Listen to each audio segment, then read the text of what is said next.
आज यह सच तुमको सुनना ही पड़ेगा। मेरे बच्चे, मैं आज तुमसे बहुत प्रसन्न हूँ और मैं तुम्हें कुछ खास बात बताना चाहती हूँ।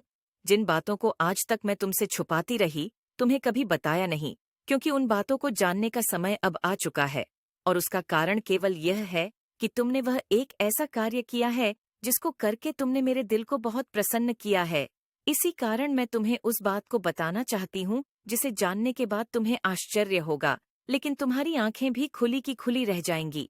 किस चिंता में पड़े हुए हो? सब चिंताओं को छोड़ दो। इस बात का ध्यान रखो मेरे बच्चे। जिस प्रकार तुम्हारी जन्म देने वाली माँ तुमसे कुछ नहीं छुपाती, उसी प्रकार मैं भी तुम्हारी माँ होते हुए तुमसे कुछ नहीं छुपाना चाहती। और आज तो मैं वैसे ही बहुत ज्यादा प्रसन्न हूँ, तो मैं कुछ तुमसे छुपाना नहीं, बल्कि तुम्हें ऐसा कुछ बताना चाहती हूँ जो आज तक कभी बता नहीं सकी। मेरा बच्चा इतना नादान और भोला है कि मेरे बिना कहे कुछ बातों को समझ नहीं पाएगा। इसलिए आज मुझे कुछ बातें स्पष्ट रूप से बता देनी जरूरी होंगी, जिनको ध्यान पूर्वक सुनना और समझना मेरे बच्चे।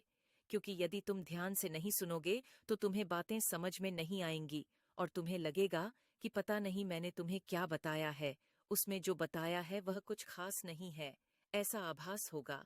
इसलिए मैं तुम्हें स्पष्ट रूप से इस बात को बता देना चाहती हूँ कि हर इंसान के अंदर एक अच्छाई होती है और किसी इंसान के अंदर एक ऐसा गुण होता है। इंसान तो क्या ईश्वर को भी प्रसन्न कर देता है, और वही गुण तुम्हारे पास है, और वह गुण है तुम्हारा सच बोलना। तुम सदैव तो सच बोलते हो। उस बात से मैं बहुत ज्यादा प्रसन्न हूँ। और अब समय आ गया है यह जानने का कि तुमको बहुत जल्दी ही तुम्हारी एक ऐसे व्यक्ति से मुलाकात होने वाली है जो तुम्हें तुम्हारी आर्थिक मदद करने वाला है। तुम्हारी इस स्थिति से उभरने के लिए वह तुम्हें सहायता करेगा। वह इंसान तुम्हारे परिवार का सदस्य भी हो सकता है, वह तुम्हारे खानदान का सदस्य हो सकता है।